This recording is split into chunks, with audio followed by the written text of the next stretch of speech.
sobre o ministério pastoral.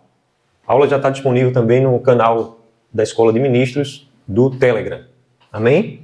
Então, ministério pastoral e o cuidado do rebanho. Talvez você esteja dizendo assim, mas o que é que isso tem a ver comigo? Você vai ver como isso é importante para a sua vida. Amém? De diversas maneiras, o Espírito Santo vai falar ao seu coração. Então, esse módulo inteiro é sobre ministério pastoral e o cuidado com o rebanho. Aí você diga assim, mas se eu não tiver uma vocação para um chamado pastoral, para pastorear o rebanho, né, do meu Salvador, essa palavra é para mim? Com certeza, porque ela vai mostrar valores, princípios, vai mostrar critérios que a gente deve ter na nossa vida, e todos nós, independente de sermos um presbítero dentro da casa do nosso Pai, temos uma sagrada ordem ou não, todos nós somos chamados a cuidar do rebanho, a cuidar uns dos outros, e a termos esses valores e critérios que são colocados em destaque, né? Colocados numa vitrine quando se fala de um líder, quando se fala de alguém que foi levantado, vocacionado para ministrar a palavra, para ensinar a palavra.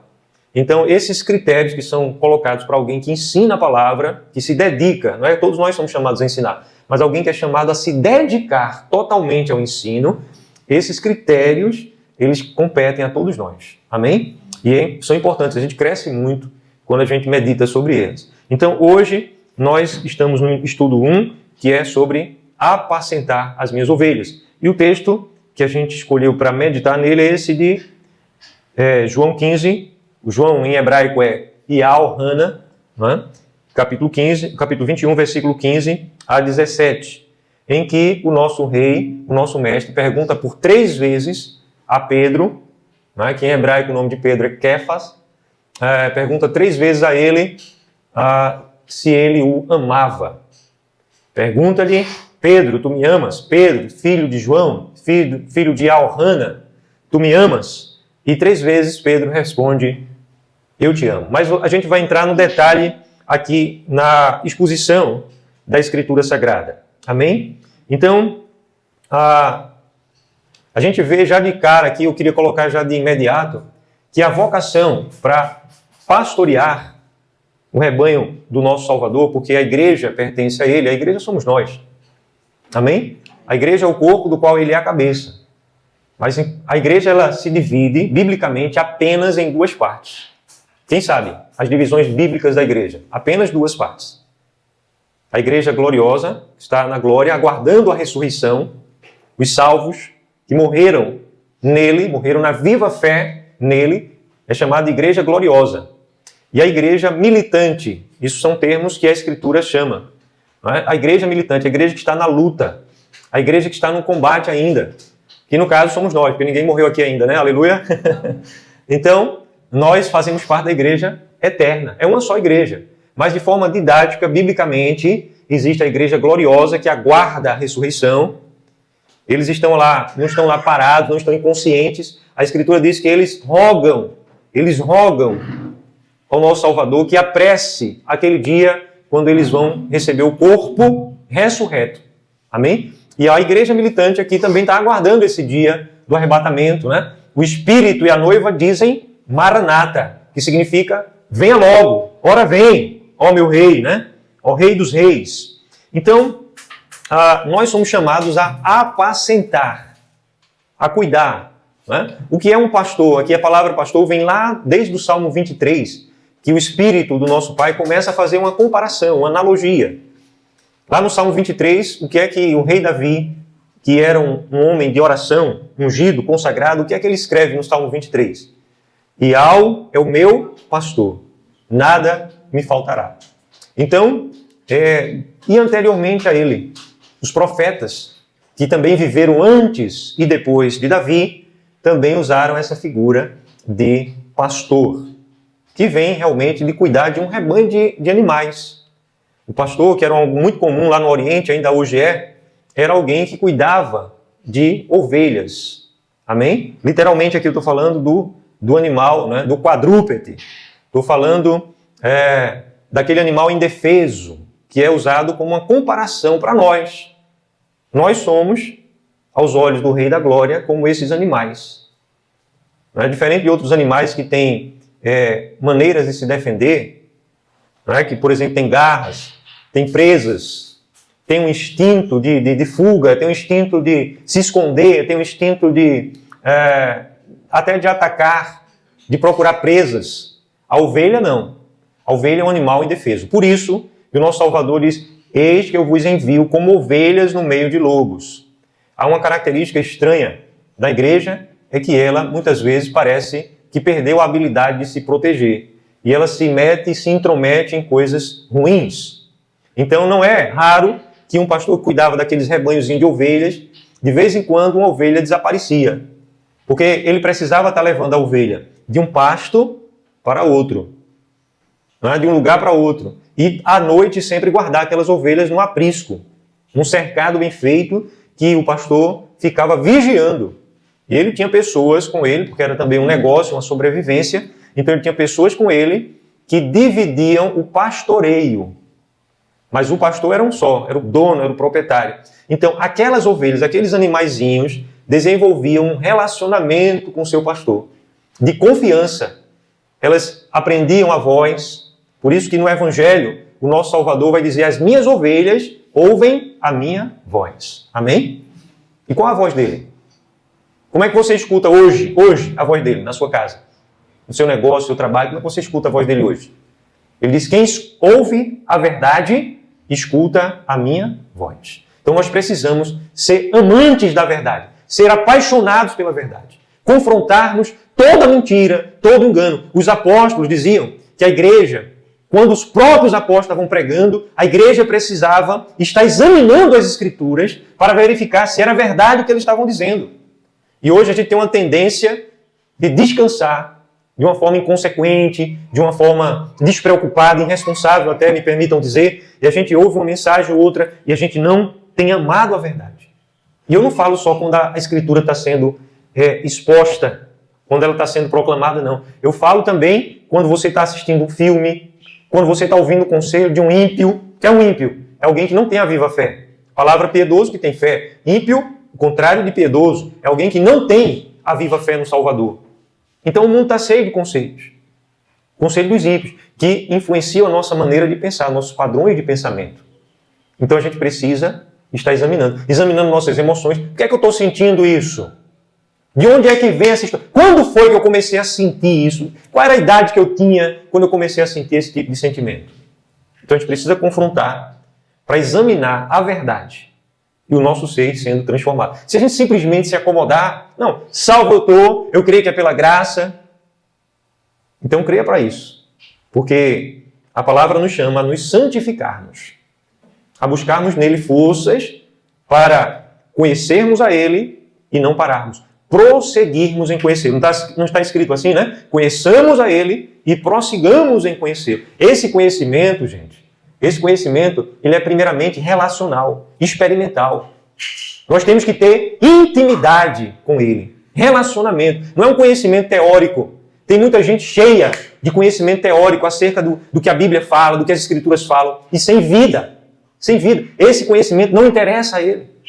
Amém? Então, ele é o sumo pastor da nossa alma. Assim está escrito. O apóstolo São Pedro vai dizer que o nosso Salvador, ele está interessado nas nossas emoções. Ele é o sumo pastor, o pastor dos pastores, da nossa alma. A gente vai ler daqui a pouco vários textos sobre isso. Então, nosso objetivo para a gente perseguir junto aqui é que ao término dessa ministração aqui daqui a pouco, não é?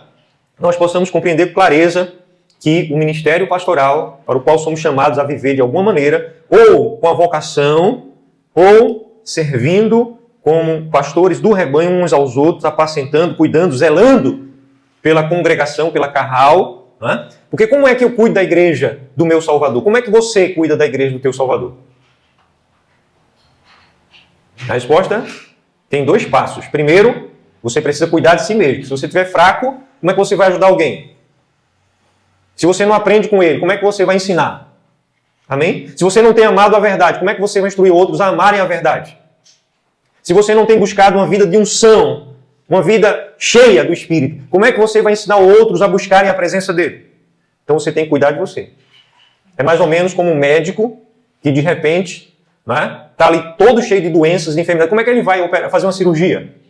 Ele vai transmitir infecções, ele vai, de repente, dependendo da debilidade, né? Ele vai até cair por cima do paciente. Então, não está em condições de operar, de realizar a sua profissão. Assim também, nós, que somos chamados a cuidar uns dos outros. Mas o cuidado, primeiro, você deve amar o próximo como a si mesmo.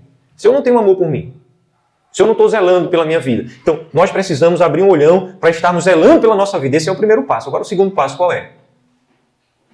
Para cuidar da igreja. Como é que eu cuido da igreja? O que é a igreja?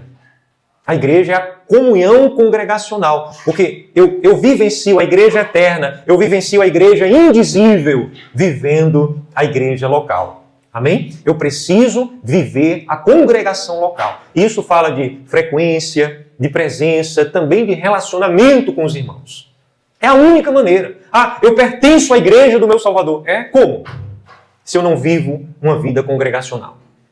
Se eu não estou zelando pela igreja dele. Como é que eu zelo pela igreja? Zelando pelos meus irmãos que estão mais próximos. Amém? Pela congregação. E para isso a gente precisa contato. A gente precisa se reunir. A gente precisa adorar. A gente precisa questionar, perguntar uns aos outros. Mas essa vida de comunhão uns com os outros. Amém? Então, esse ministério pastoral, ele nasce por amor ao Salvador.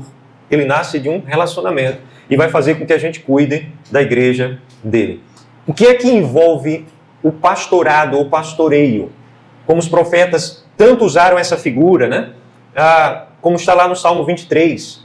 Por exemplo, o que é que envolve? Quais são as práticas? Isso envolve alimentar o rebanho. Quem é responsável por isso? Existe um presbítero, né? Presbítero é o líder. Porque a palavra manda que em cada igreja exista essa sagrada ordem. Em cada congregação local exista pelo menos um presbítero, que é um guardião da palavra. É alguém que é zeloso e se dedica totalmente à vida de oração e da palavra. Se chama presbítero na Escritura. Mas se tornou mais comum no meio evangélico, no evangelicalismo, nos nossos dias, usar a expressão pastor, né? O substantivo pastor. E isso também é bíblico, ok? Mas vem daquela figura. Então envolve alimentar o rebanho, do que todos nós, independente de termos a sagrada ordem presbiteral, amém, do sacerdócio de um presbítero, independente disso, somos chamados a cuidar, alimentando o rebanho. Mas é só isso? O que é a ação pastoral? É também envolvendo pessoas no Machia. É também protegendo pessoas. Como é que eu protejo alguém? Eu vejo que alguém está para cair no buraco, está com a visão curta. Aí eu deixo essa pessoa cair. Imagine alguém aqui com uma deficiência visual atravessando a rua. Tem um buraco destampado, um bueiro. Eu vejo que a pessoa vai cair no buraco. Eu não faço nada. Não, eu tenho que chamar, vou ligar para o presbítero para poder ele fazer alguma coisa, porque afinal de contas ele é pago para fazer isso. Então, algumas congregações denominacionais têm essa visão enganada. Nós devemos, nós mesmos, cuidar uns dos outros. Esse é um dos mandamentos, dos 33 mandamentos do Novo Testamento, da reciprocidade. Cuidai uns dos outros. Amém? Então devemos proteger, conduzir. O que é conduzir? É dar direção. Vamos por aqui, o caminho aqui está melhor. Amém? Conduzir, então, alimentar, envolver, alimentar, proteger, conduzir, restaurar o caído, o fraco. Então a gente tem um convívio com alguém que a gente vê caído, alguém que está tropeçando, está desandando na vida. Nós temos a função de ir atrás, restaurar. Amém? Reunir as forças. Né? Eu também não excluo aqui a gente chamar o presbítero, não. A palavra manda a gente chamar. Normalmente as pessoas ficam esperando, né? Mas não chamam. E a palavra diz lá, está alguém lá na carta de Tiago, que em hebraico Tiago é Yaakov, né? Yaakov, hebraico Jacó, portuguesado, né? Aportuguesado Jacó. Mas não sei por que botaram lá o nome Tiago, que em inglês é James. E por aí foram trocando, inventando nome. Vamos botar um nome aqui para esse, vamos pegar esse, vamos botar outro. Então foram colocando nomes assim. Mas o mais importante é o fato que Tiago diz o quê? Sobre essa fé que a gente deve alimentar, deve cuidar uns dos outros. Ele diz: se a fé estiver morta, a fé sem obras está morta. Então nós somos chamados a cuidar uns dos outros e restaurar o caído, o trôpego. Preparar os santos, preparar além de restaurar, alavancar, impulsionar para frente, uns aos outros. Então, nós devemos refletir o caráter do nosso sumo pastor. E, lembrando que Tiago fala, Tiago diz que está alguém doente, chame os presbíteros da igreja. Veja, o verbo é chamar. Normalmente as pessoas se queixam. Parece que na Bíblia dela está escrito assim, se queixe dos presbíteros da igreja. Não, chame. E eles irão orar com óleo, impondo as mãos, e a oração da fé restaurará o enfermo. E se houver cometido pecado, serão perdoados. Então, existe um poder da presença, sim, dessa comunhão, de vivermos uma vida congregacional. Eu queria que vocês abrissem aí o Salmo 100 e lessem comigo o versículo 3. Depois a gente também vai para o Salmo 95. Salmo 100, versículo 3. Amém? Livro de Salmos, na Escritura Sagrada, o capítulo 100 do livro. O Salmo de número 100, no livro de Salmos, o Salmo 100, versículo de número 3. Assim está escrito, assim cremos e assim lemos: sabei que Iau é o Altíssimo. Foi Ele quem nos fez, e dele somos. Somos o seu povo e rebanho do seu pastoreio. Nós somos o seu povo e somos rebanho do seu pastoreio. Amém? Seu povo e rebanho do seu pastoreio. Então, Salmo 95, versículo 7, também aqui no livro de Salmos, o Salmo 95, versículo 7, Ele é o nosso Altíssimo e nós somos povo do seu pasto e ovelhas de sua mão. Aleluia! Nós somos povo do seu pasto e ovelha de sua mão. Então, quando você olha para os seus irmãos na Carral, o que é Carral, gente? Comunhão congregacional. É a porção menor da igreja local, né? A comunhão congregacional. Quando a gente olha para Carral, nós devemos olhar como olha o sumo pastor. Nós devemos ter a responsabilidade, não lavando as mãos dizendo, nós temos um bom presbítero, um bom pastor, entre nós um homem consagrado. Não, nós somos chamados a isso. Amém? Ele deve nos capacitar apenas a vivermos esse ministério. Aleluia. Então o coração do pastor é formado por amor e alça. E a gente viu aqui que ele não perguntou, você sabe pregar? Você não vai encontrar na Escritura nenhum critério para alguém ter a vocação e viver o ministério de saber pregar. A Escritura manda que todos nós sejamos mestres da palavra da verdade. Mas não manda a gente estudar técnicas avançadas de como ser um bom palestrante, ou técnicas de dicção, né? Técnicas de persuasão, de convencimento. Não. A Escritura nos chama não a sermos grandes pregadores ou pregadores de renome. Ela não nos chama a sermos bons administradores, porque existem aí muitas denominações que são verdadeiros partidos eclesiásticos, né? Estão aí mundo afora, que têm que administrar muito patrimônio. Então parece que o líder, em vez de ser alguém realmente dado às coisas espirituais, ele só precisa ser um bom gerente. Ele só precisa ter feito um bom curso de administração, talvez até com uma pós-graduação, mestrado, doutorado, etc. e tal, para que ele administre bem o patrimônio da instituição terrena, carnal, que na maior parte das vezes não tem nada a ver com o céu. Mas pessoas procuram essas características. E a Escritura não apresenta-nos isso como prioridade para a gente viver o ministério, para a gente cuidar uns dos outros, para a gente apacentar uns aos outros, para a gente entender e vocês também examinarem o coração, se vocês têm a vocação da palavra também. Então, o critério não é propriamente administrativo, ou saber se organizar, mas apenas um critério para apacentar que o nosso rei, a razão da nossa vida, deu a Pedro. Qual foi? Tu me amas? Pedro o havia negado 3 vezes. E ele deu a oportunidade e a honra a Pedro de também por 3 vezes reafirmar se o amava ou não. Embora que quando ele pergunta depois da 2ª vez, na 3ª vez, a Escritura diz que Pedro se entristeceu, porque por 3 vezes ele perguntou. E há um detalhe que a gente na leitura em português, na leitura bíblica, né, em português, a gente não percebe. É porque normalmente aparece ali a palavra tu me amas e tu me amas. Mas no grego koiné do Novo Testamento, ali a palavra O Salvador está perguntando, tu me amas com amor ágape, o amor completo, o amor real, o amor intenso, o amor incondicional.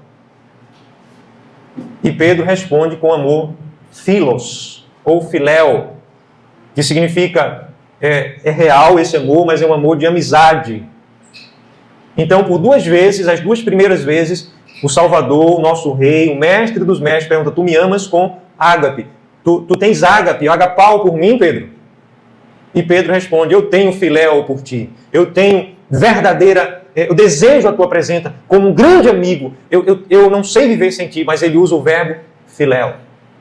Só na terceira vez, quando ele se entristece e é confrontado, somente ali, é que ele vai dizer assim, tu sabes todas as coisas. Tu sabes que eu tenho agapau por ti. Aleluia. Aí ele chegou no lugar.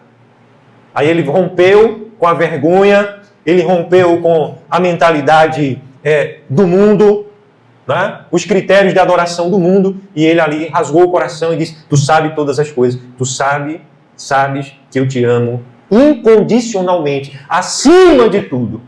Amados, esse amor não é só para quem tem uma vocação especial para o presbiterato. Esse amor é requerido de cada um de nós. Nós precisamos avançar em conhecer a Ele, em se relacionar com Ele. Preste bem atenção, isso é importantíssimo. Talvez mais nada você precise entender nessa ministração hoje, mas você precisa entender isso. Nós precisamos cultivar um relacionamento com Ele a ponto de amarmos a Ele acima de tudo e incondicionalmente. Não depende das nossas condições, nem daquilo que possa aparentar estarmos vivendo. Amar a Ele de todo o nosso coração. Então, esse amor é o princípio. Veja lá na primeira carta de João, capítulo 4, versículo de número 19. Primeira carta, não estou falando do Evangelho, mas na primeira carta de João, que em hebraico, como é o nome de João em hebraico? Yaohana. Amém? Yaohana. Veja, todos esses nomes têm uma parte em comum, não é? Tem uma parte, Jacó e Yaakov, Jeremias, Mial, Isaías, Ishaial, Mateus, o evangelista Mateus, Matetial, todos eles têm um nome em comum, não é?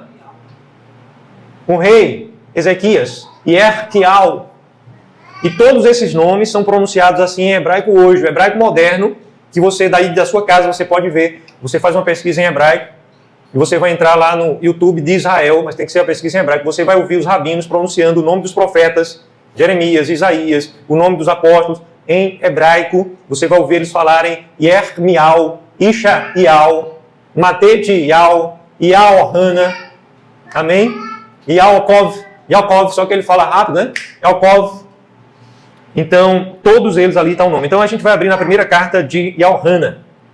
Primeira carta de Yaohana, capítulo 4, aquilo que estava oculto e escondido se tornou impossível de ser escondido e é precioso para quem conhece o nome, a pronúncia do nome do nosso Pai e do seu Filho. Yaohana, capítulo 4, versículo 19, carta de João, capítulo 4, versículo 19, diz, nós o amamos porque Ele nos amou primeiro. Vamos dizer? Nós amamos porque Ele nos amou primeiro. Aleluia. Então, esse amor dele é derramado em nossos corações. Quando você nasce de verdade, sinceramente, você toma uma decisão de viver para Ele sinceramente, você nasce da água e do Espírito, então naquele momento você se posiciona decididamente, firmemente por Ele, de não voltar atrás. Você busca forças nele para jamais voltar atrás. Você clama a presença dele para que jamais você se esfrie. Amém? Para que jamais você venha a se distrair com as coisas desse século. Não venha se distrair com as tolices desse século. Então você clama a Ele forças. Então naquele momento, o amor dele começa a ser derramado em seu coração e você vai dizer o que está aqui em 1 João 4,19, eu amo a Ele porque Ele me amou primeiro. Nós o amamos porque Ele nos amou primeiro. Aleluia. E esse amor somente cresce. Aleluia. O apóstolo João, o apóstolo Yaohana, foi chamado o apóstolo do amor. Os outros apóstolos, ele era o mais novo. No colégio apostólico, entre os 12, ele era o mais jovem. E ele foi o mais apegado. Ele foi o único que ficou ali ao pé da cruz. Lembram? Foi o apóstolo Yaohana. Até os irmãos consanguíneos do mestre não estavam ali, deram no pé. Mas estava ali Maria, a Maria Madalena, a outra Maria e Johanna. 3 mulheres, somente um homem entre os seus discípulos. Mas ele diz para Johanna, Johanna, cuida aí da tua mãe. E diz para a mãe, cuida aí do teu filho. Né? Então, é importante, amados, nós atentarmos para o valor do amor. O que é que eu estou destacando aqui? O amor verdadeiro, incondicional. Se alguém ama verdadeiramente ao Pai sobre todas as coisas e ao próximo como a si mesmo, tem cumprido toda a lei, porque toda a lei e os profetas se resumem a amar em verdade. Então, quando eu amo de verdade a Ele, o que é que vai acontecer na minha vida? Eu não vou ficar mais flertando com o pecado. Eu vou procurar andar na presença dEle. Aleluia? Então, quem ama o Supremo Pastor aprenderá a amar também o seu rebanho. Eu queria que vocês pensassem nisso, já que a gente está falando sobre o ministério, né? O presbiterato, o pastorado. Eu queria que você pensasse aqui agora e dissesse comigo essa frase. Quem ama o Supremo Pastor, ama também o rebanho dele. Vamos dizer? Quem ama o Supremo Pastor, ama também o rebanho dele. O rebanho pertence a ele. Abra lá sua Bíblia em Atos, capítulo 20. Livro histórico do Novo Testamento, que é o livro de Atos. Os atos dos apóstolos, né? As ações, as atitudes. Atos dos apóstolos, também chamado de Atos do Espírito Santo. Atos do Espírito Santo. Aqui no capítulo 20 do livro de Atos, o versículo de número 28. O apóstolo Paulo, o apóstolo Shaul, ele chama os presbíteros, na cidade de Mileto, ele chama os presbíteros que estavam em Éfeso. E ele faz uma reunião com aqueles irmãos, e ele dá essa instrução aqui, que está no versículo 28 do capítulo 20. Vamos ler, versículo 28. Quem tiver a mesma edição que a minha, por favor, leia em voz alta. Atos, capítulo 20, versículo 28. Atendei por vós e por todo o rebanho, sobre o qual o Espírito Santo vos constituiu bispos para pastoreardes a igreja do Altíssimo, ao qual ele comprou com o seu próprio sangue. Então, atendei por vós e por todo o rebanho. Aqueles 2 passos que eu falei, né? Você cuidar da sua vida, atender por vós e atender por todo o rebanho, sobre o qual o Espírito Santo vos constituiu bispos, para pastoreardes a igreja de quem? Aqui, né? A ideia aqui, a expressão, né? De possessividade. A igreja pertence ao Altíssimo. Pastoreardes a igreja do Altíssimo, a qual ele comprou, ela foi adquirida. A igreja foi adquirida com o seu próprio sangue, ou seja, o sangue do seu filho Yahshua. Amém? O pai adquiriu, porque o pai não estava sofrendo menos. O filho não foi obrigado pelo pai. Eles estavam em perfeita unidade. O filho disse, ninguém tira a minha vida, eu espontaneamente a dou. Esse poder recebi do meu pai. Eu espontaneamente a dou. Eu tenho o poder de entregá-la e de reavê-la. Então, quando a Bíblia fala que foi o sangue aqui do Pai, né? A igreja do Altíssimo, que ele comprou com o seu próprio sangue, está falando o sangue de quem? Quem é o sujeito aí dessa frase, dessa oração? A igreja do Altíssimo, a qual ele comprou. Esse pronome pessoal, ele, está aí no nosso português, ele comprou. Diz respeito a quem? Ao Altíssimo, sujeito aí na frase, né? O Altíssimo, a igreja do Altíssimo, a qual ele comprou com o seu próprio sangue. Mas foi o Pai que derramou o sangue, foi através de quem? Através do Filho. Amém? Foi o Filho que verteu o seu sangue. Então, o sangue do próprio Pai, através do Filho, foi ali derramado. Observe cuidadosamente que a palavra não é a igreja de vocês. Não é a igreja da placa XYZ. Não é a igreja que pertence à igreja ortodoxa grega. Não é a igreja de Antioquia, que pertence, que tem sua sé lá no extremo norte, na Europa Oriental, ou na Europa Ocidental. No momento que eu digo que ela é universal, a palavra universal, né, no português arcaico, é a palavra católico. Católico, no português mais arcaico, significa universal. Universal é católico. Mas eu digo que a igreja é universal, e estou certo em dizer isso, e depois eu, roubando a verdade, eu digo que ela é universal não sei das quantas, ou católica não sei de onde. Então isso é uma ideia contraditória. Contraditória. Equivocada. Então quando os homens estão levantando suas placas denominacionais, nós devemos entender que a igreja, ela pertence ao Altíssimo. A Escritura já nos ensinou que o Altíssimo é a nossa bandeira. Há uma só bandeira que devemos levantar, amados. Nós temos aqui, como vocação na nossa congregação, uma característica nossa que o Pai tem nos confiado, é a pregarmos contra o denominacionalismo. Ou seja, dar nomes àquela que já tem um nome, que é um nome só, é a Igreja do Altíssimo, ele é a nossa bandeira. Mas os homens ficam inventando nomes, criando os nomes, né?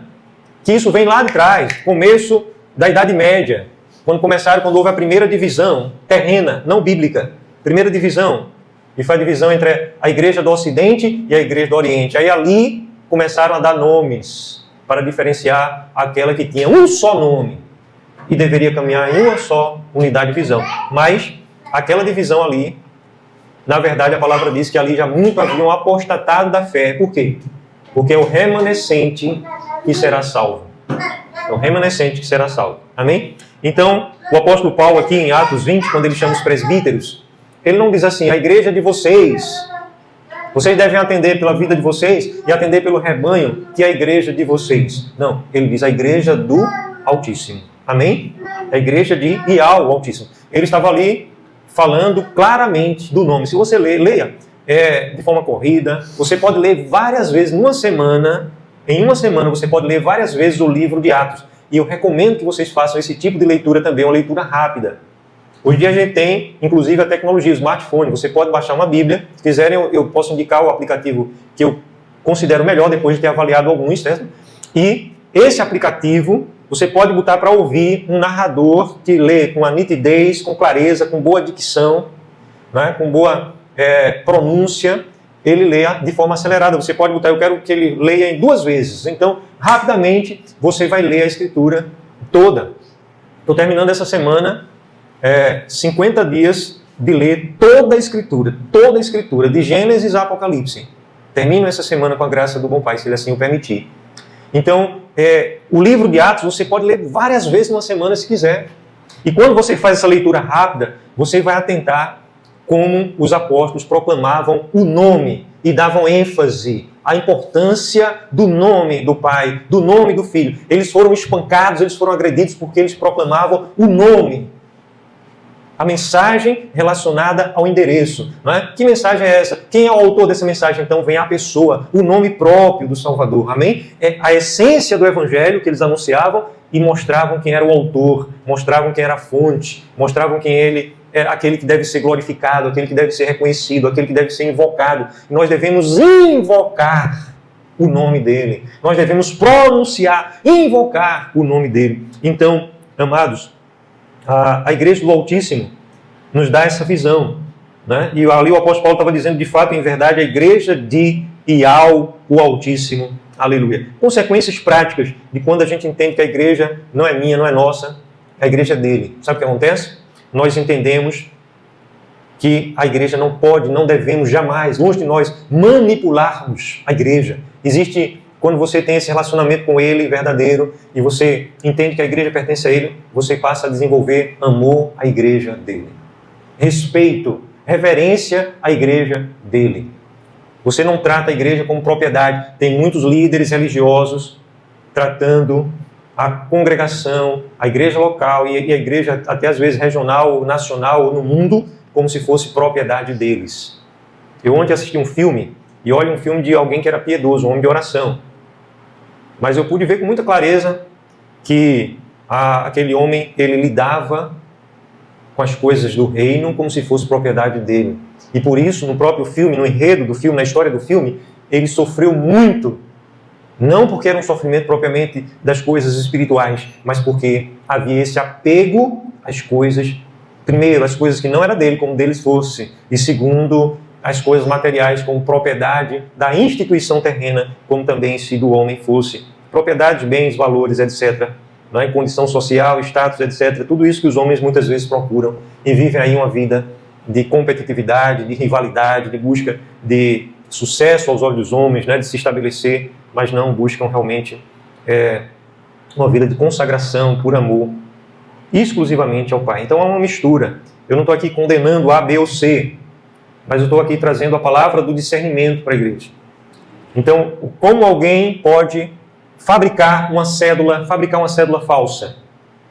A célula, para ela ser uma célula falsa, ela precisa ter o máximo possível de características da verdadeira, para que ela passe despercebida, para que o engano passe despercebido, encoberto pela verdade. Então, nas denominações mundo afora, existe muito do Evangelho, eles pegam o Evangelho, que é a verdade, que é puro, o Evangelho é bom, é puro, é santo, mas misturam com a doutrina de homens e de demônios também.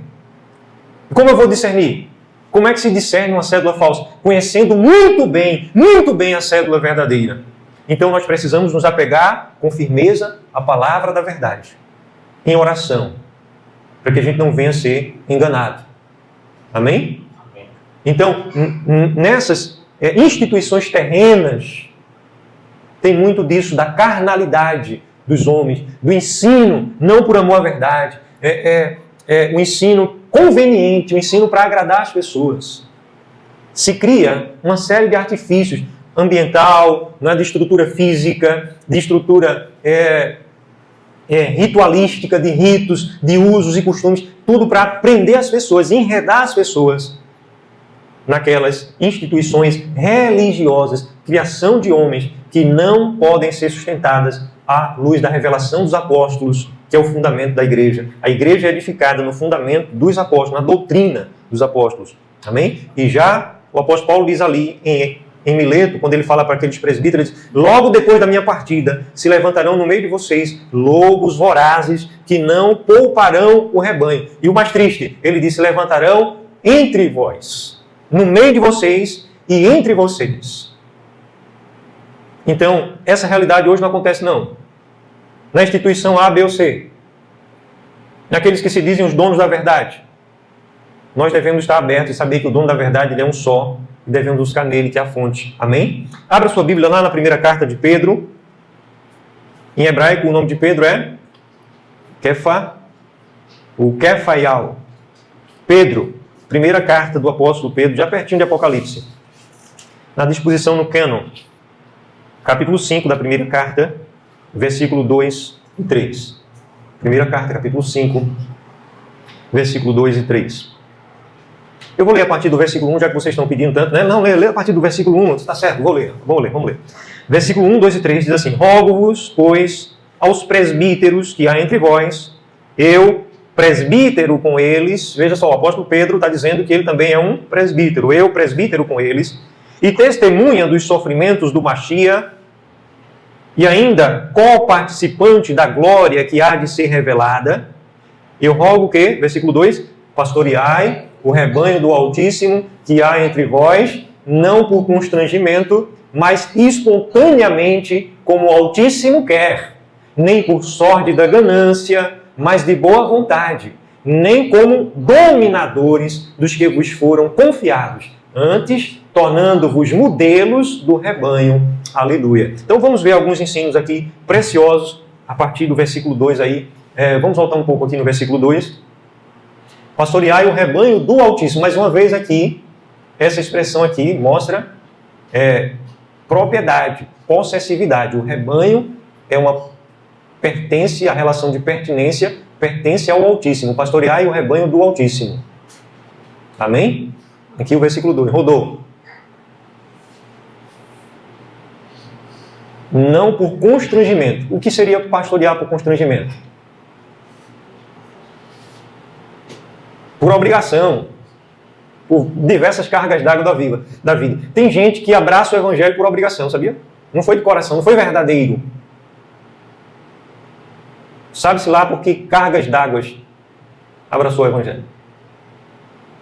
Não tem aquele costume religioso aí, denominacional, levante sua mão agora, aceite, você, só falta pegar a mão da pessoa. E eu já vi casos de pegar a mão de alguém e levantar a mão da pessoa. Aqui, essa pessoa que está aceitando o evangelho. E levar lá para frente, né, aquela coisa toda. Então, constrangimento. Existem pessoas que começam a apacentar, pastorear o rebanho por constrangimento. Então, a gente não pode pastorear o rebanho, cuidar do rebanho, constrangimento. Mas devemos pastorear o quê? Espontaneamente. Ou seja, é uma motivação interior. A palavra que é traduzida aí por espontâneo, ou de forma espontânea, ou aqui, não é? O advérbio, espontaneamente, Isso aqui, ó, tá o verbo pastorear, o advérbio, está mostrando a qualidade aqui, e de certo modo adjetivando, né? Deve ser espontaneamente, deve ser de forma espontânea, motivação interior, própria. Então você precisa buscar nele motivações próprias para cuidar do rebanho, amém? E quem é que quer isso? Que a gente pastoreie? Sou eu que sou Pedro, eu não quero que vocês façam isso por constrangimento, não. Ele está dizendo, como o Altíssimo quer. É o Altíssimo que quer isso, que a gente não faça por constrangimento, mas espontaneamente, amém? Mas ele vai colocar aqui outras coisas, que esse pastorear aqui não pode ser por sórdida ganância. O que é isso? Será que existe isso, pastorear por sórdida ganância? Será que existe hoje? Será que tinha gente que ia fazer alguma coisa na igreja se fosse pago para fazer? Que ia anunciar o evangelho se tivesse um alto salário? Que ia viver mais a vida do adorador? Olha, quem vir cultuar vai receber, cada vez que vier cultuar, vai receber uma cédula de 100 euros. 500 euros, certo? Vai receber uma cédula de 500 euros. Rapaz, não ia caber de jeito nenhum, como diz o Matuto. Podia botar o maior prédio aqui na cidade de Limoeiro. Era gente. Então isso é o quê? Ganância material. E tem gente vivendo o ministério por sórdida ganância, mas não tem cultivado os valores espirituais. O que é que deve se colocar no lugar de sórdida ganância? O que é que se deve colocar aqui? O que é que o Altíssimo quer para a gente pastorear, a gente cuidar uns dos outros? No lugar de sórdida ganância, o que é que devemos colocar no lugar de boa vontade? O que é isso aqui? Boa vontade. Esse boa aqui significa motivação que precisa ser bom. Bom. A boa vontade é a motivação que tem que estar firmada no bem. O Altíssimo quer que a nossa motivação esteja firmada no bem. Como é que eu vou ter motivação firmada no bem, gente? Se eu não medito sobre isso, eu não tenho tempo mais. Eu não tenho tempo para meditar sobre o bem. Eu tenho tempo para ouvir noticiário, eu tenho tempo para ver uma série, né? Como diz aí os jovens, né? Fazer o quê? Maratonar uma série, ou duas, ou três, ou né? Sei lá o quê. Eu tenho tempo para, sei lá, uma festa, uma curtição. Mas eu não tenho tempo para considerar, para meditar sobre o que é bom de fato, que é bom para mim. Porque quando eu considero sobre isso, eu vou começar a buscar tais coisas. E me desprender de outras. E me desvencilhar. E querer para longe da minha história outra. Mas se eu não tenho tempo de meditar na boa vontade, aí eu fico andando carnalmente. Eu fico dependendo de motivações carnais. E como eu não encontro motivações carnais nas coisas espirituais, eu não tenho prazer de cultuar. Eu não tenho prazer de me congregar, de dar regularidade, dar frequência, dar ritmo a isso, né? Uma vez ou outra perdido. Não, são muitos assim que estão vivendo. Pode ver, o mundo cristão. Se der tempo, eu vou. Não gosto, não. Para que isso? Porque não encontrou ainda as verdadeiras motivações. Então, agora, aqui aí vem mais uma adição aqui, ó. Nem como dominadores dos que vos foram confiados. Aí aqui já é uma outra classe aqui no versículo 3, uma outra condição. Dominador, aqueles que querem manipular, que se assenhoram. Assenhorar-se, a palavra senhor é aquele que se assenhorou de algo ou de alguém. A palavra senhor, nosso português, tem uma origem lá atrás, muito antiga, uma origem feia, a palavra senhor, muito feia. Mas a gente usa até como pronome de tratamento, né? O senhor está bem? Hã? Parece ser educado hoje em dia, e realmente, né, se tornou culturalmente assim. Mas a palavra ela tem uma origem muito feia. Mas aqui o apóstolo Pedro está dizendo que a gente não deve ser dominadores dos que nos foram confiados. Antes, devemos nos tornar modelos. Então, o que é mais fácil, dominar ou ser modelo? Puxar as pessoas na imposição, no medo, sei lá o quê, ou sendo modelo? Sendo modelo é bem mais difícil, não é verdade? Então, a autoridade pastoral, a autoridade de um presbítero, a autoridade sua, minha irmã, meu irmão, para cuidar uns dos outros, para pastorear o rebanho do nosso Salvador, do nosso Mestre, é servir sem jamais controlar. Não está em nós o controle. Não está em nós os resultados. Está em nós em semearmos. Está em nós orarmos. Está em nós perseverarmos. Não desistirmos. Amém? Mas não está em nós o resultado. E nós não podemos impor como dominadores, como se os salvos, como se a igreja em si fosse um mamulengo para a gente estar de tanto que faz, isso deve ser feito, mas a gente pode orientar, orar, ministrar incansavelmente, mostrar a palavra incansavelmente, né? Agora com o coração em paz.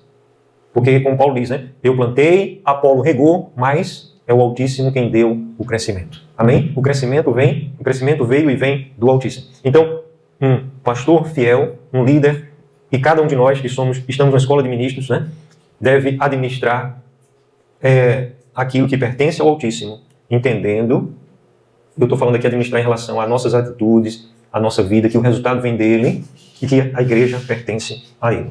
Amém? Por fim, eu não vou dar toda a aula de hoje, certo? Mas eu vou mencionar aqui 5 responsabilidades que eu até anteriormente mencionei, mas eu vou mostrar alguns versículos aqui. Primeira responsabilidade é alimentar o rebanho. Jeremias 3,15 está escrito: Dar-vos-ei pastores, segundo o meu coração, que vos apacentem com conhecimento e com inteligência. Jeremias 3,15. Dar-vos-ei pastores, segundo o meu coração, que vos apacentem com conhecimento e inteligência. Então, a característica de alimentar, de apacentar o rebanho com sabedoria. Depois vem a característica de pregar a palavra fiel. 2 Timóteo, capítulo 4, versículo 2. Segunda carta de Paulo ao pastor Timóteo. Aí sim, Timóteo é um nome grego, viu? Por isso não tem o nome dele em hebraico. Porque Timóteo tinha um pai grego. A mãe de Timóteo é que era israelita, descendente de consanguinidade de Abraão, hebreia, da gema, né? A mãe de Timóteo. Mas Timóteo recebe um nome grego. Então, essa palavra aqui, Timóteo, é um nome grego. Interessante que em grego, Theo, Timóteo, é a palavra Deus aqui, ok? Então, é um prefixo e um sufixo, o nome dele também, que é ligado ao Altíssimo. O nome dele em grego, não é interessante? Então, esse foi um grande discípulo do apóstolo Paulo que veio se tornar pastor, presbítero e bispo. Aqui no capítulo 2, capítulo 4 da segunda carta, versículo 2, diz assim, capítulo 4, versículo 2. Timóteo 4, 2. Prega a palavra. Amém? Então, também proteger, Atos 20, versículo 29 e 31, o apóstolo Paulo manda aqueles presbíteros que a gente já mencionou, ali, prega a palavra, insta, quer seja oportuno, quer não, corrige, repreende, exorta com toda a longanimidade e doutrina. 3 tipos de doutrina existem na Escritura. Aqui Paulo está falando da sã doutrina, que vem do céu. Mas existe doutrina de homens, a Bíblia chama doutrina de homens, e doutrina de demônios. Então devemos ter cuidado. Aqui Paulo está falando que devemos exortar com toda a longanimidade e doutrina, falando da sã doutrina. Amém? Tito capítulo 1, versículo 9. Carta do apóstolo Paulo ao pastor e bispo Tito. Capítulo 1, versículo 9. Tito 1, 9. A gente lê também no versículo 9 lá, apegado à palavra fiel. Então, o presbítero, se você for ler depois, quando chegar em casa, certo? Capítulo 1 de Tito, você vai ver que o apóstolo Paulo está falando para Tito as qualificações do presbítero e está dizendo que ele precisa ser apegado à palavra fiel, que é segundo a doutrina. De modo que tenha poder tanto para exortar pelo reto ensino, como para convencer os que o contradizem. Aleluia. Conduzir o rebanho. Então, o bom pastor, ele conduz, Salmo 23, né? Guia-me pelas águas de descanso. Então, o sumo pastor, ele guia. E, a exemplo dele, devemos também, uns aos outros, guiar uns aos outros. Amém? Devemos conduzir uns aos outros. As ovelhas ouvem sua voz, está lá em João, capítulo 10, versículo 3. O evangelho que leva esse nome, é Al-Hana, capítulo 10, versículo 3. Capítulo 10, versículo 3. Diz aí, para o pastor, né? Para este, o porteiro abre, as ovelhas ouvem a sua voz, ele chama pelo nome as suas próprias ovelhas e as conduz para fora. Aleluia. Restaurar. Ezequiel 34, versículo 4. Lá fala sobre restauração. Amém? E preparar. Efésios 4, 11. É aperfeiçoando o rebanho. Então, esses são exemplos que nós devemos observar. Na próxima semana, se o bom Pai assim permitir, a gente vai fazer uma breve revisão e concluir essa parte da aula. Eu queria que vocês olhassem lá no resumo que existe um exercício da semana. Para que o exercício da semana? Para a gente saber que tem lá, mas a gente não faz. Não, é para vocês fazerem, viu? O exercício da semana. A leitura bíblica sugerida. Tem uma leitura bíblica lá. É uma sequenciazinha. Para você também ler. Amém? Perguntas para a sua reflexão. Então, eu coloquei ali algumas perguntas